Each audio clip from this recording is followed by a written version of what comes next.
the Treasury, Acting Permanent Secretary, Office of the Prime Minister, Executive Director, Uganda Bureau of Statistics, other public officials present, development partners, representatives of private sector, academia and civil society, representatives of the media fraternity, distinguished participants, ladies and gentlemen, let me simply say all protocols observed. I hope it's still morning. Yes, it is. Good morning to you all. On behalf of the United Nations Development Program, UNDP, I'm delighted to join you all to launch Uganda's second Sustainable Development Goals SDGs Roadmap 2021 to 2025 to accelerate implementation of SDGs and by extension the attainment of the third National Development Plan and our own Vision 2040. Right Honorable Prime Minister, I thank you sincerely for your personal leadership and wish to commend the government of Uganda on the progress made on delivering the 2030 Agenda and the Sustainable Development Goals. It is a great pleasure for the UNDP to partner with the Office of the Prime Minister OPM and the SDG Secretariat in developing a new SDG Roadmap 2021-2025, which is in line with our UNDP 3 priorities. The long-term partnership between OPM, UNDP, and our broader United Nations family has shaped integrated policy and programming solutions in Uganda. Our presence here today reinforces the power, promise, and investment we all place in the SDGs to support Uganda's socio-economic transformation. Right Honorable Prime Minister, I was asked to share reflections on integration and acceleration of SDGs in post-COVID pandemic. I would like to share some evidence of why there is concerted need to accelerate SDGs in Uganda, how we may do this, and share some brief insights into the role of UNDP, and our resident coordinator will talk about the larger family. So let me stay on the conversation why, and please bear with me. Why does it matter? Why should we accelerate the SDGs? And when we talk the SDGs, it is our UNDP 3. It is our Vision 2040. Let me start with the findings of the Voluntary National Review Report 2020. The VNR, for short, published in 2020 on the implementation of the 2030 Agenda, highlights where Uganda stands in the delivery of SDG targets. We have made significant progress, but the results are mixed. I'd like to quote some of the positive changes, but also the red flags, which is detailed in the VNR, and we were blessed to have the VNR endorsed by our own President, His Excellency President Yoweri Museveni. So what are some of the positive strands? For the first 5 years since the adoption of SDGs, Uganda registered progress in a number of areas through the second National Development Plan.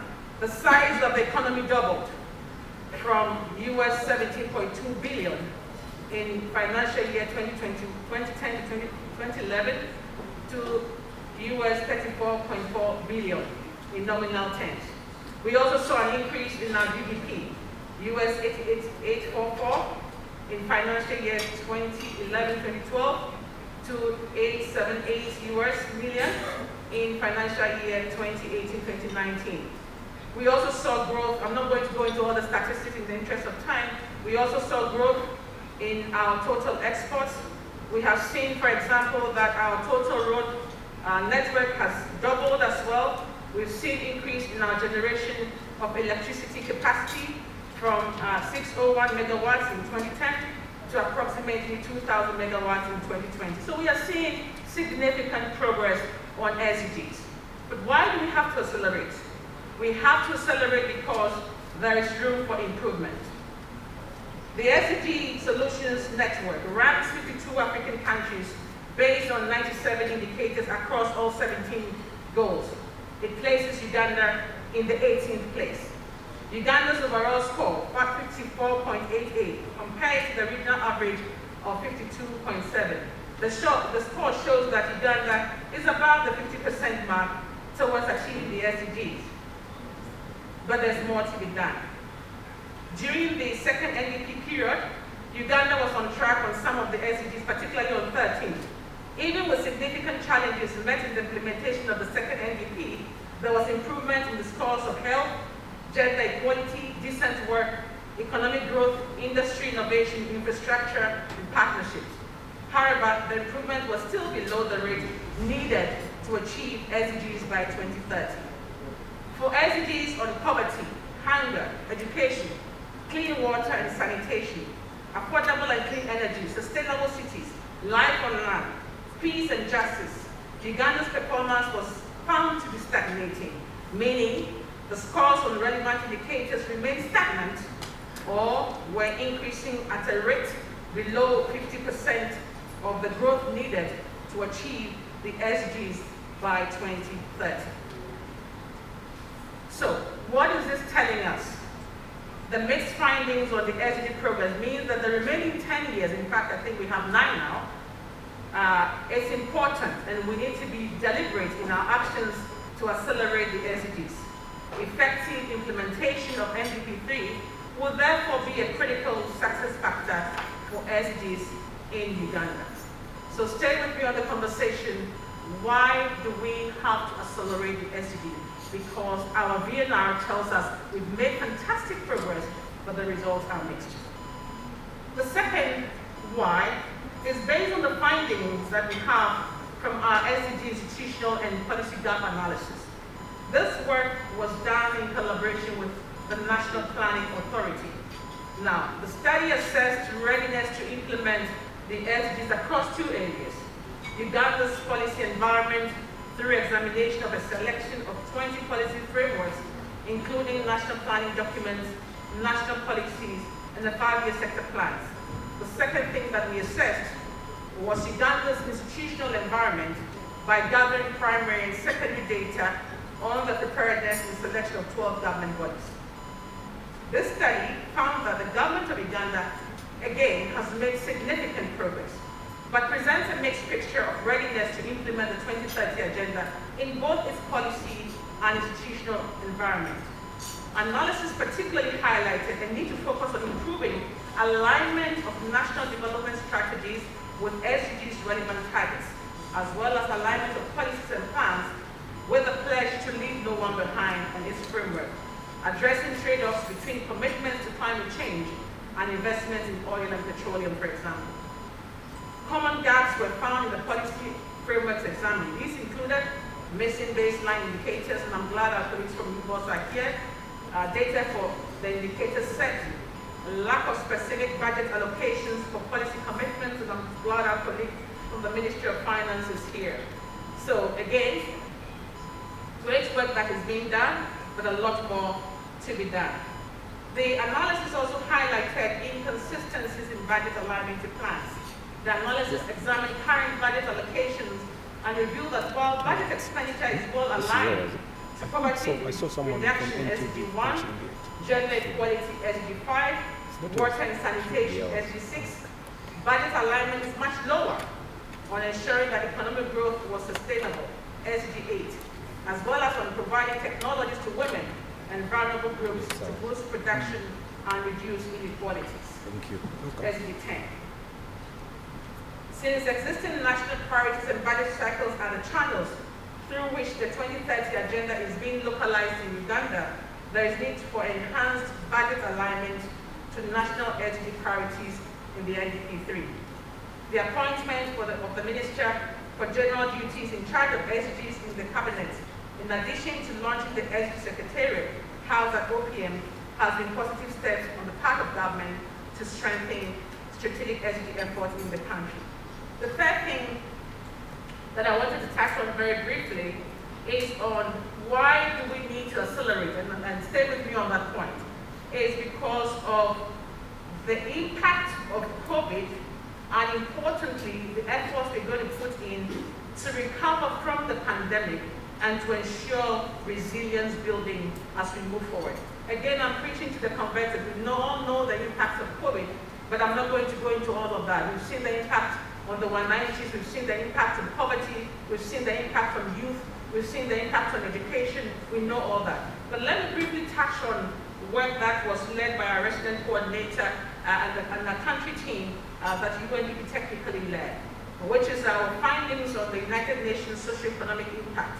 And I say this to bring our attention on how we can use the recovery from COVID to accelerate the SDGs. Our study really showed that, again, the impact, particularly on the private sector, 60%, particularly the micro, small and medium scale enterprises are almost going out or face the risk of going out of business. We've seen a number of workers pushed below poverty lines. Our tourism sector, our beautiful pearl, we are beginning to see some recovery, but again, we estimated in this work that we would be potentially losing about $5 billion in 5 years as a result of that.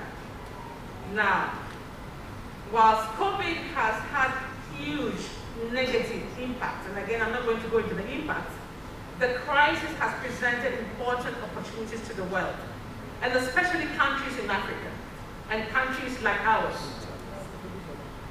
COVID-19 has been a catalyst, for example, in the digital revolution. We have seen fantastic work that has been done by our young people. And again, these are things, we've seen the surge, and these are things that we can have leverage. We have an opportunity to accelerate the digital revolution. This necessitates strategic incentives to make smart devices, digital services affordable to people while raising the levels of mass digital literacy, specialization in ICT skills, and many more. So, again, the reason why we need to accelerate is that COVID has impacted, and we can use this avenue to recover and be able to build forward better. Now, how can we do this practically? How can we accelerate? I'm sure some people are asking.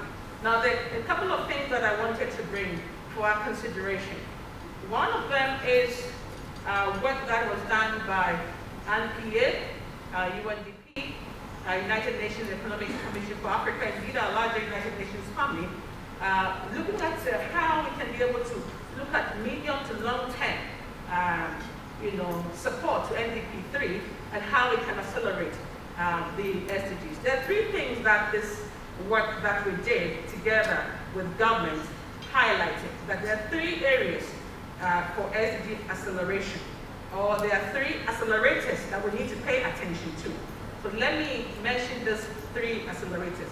One is on environment, second, governance, and third, industry. Again, it doesn't mean the other areas are not important, but these areas can help us accelerate. Now, we saw very closely in this report that governance interventions in UNDP3 have the highest overall impact on SDGs. And this morning, early morning today, we had a number of speakers in the panel talk about governance.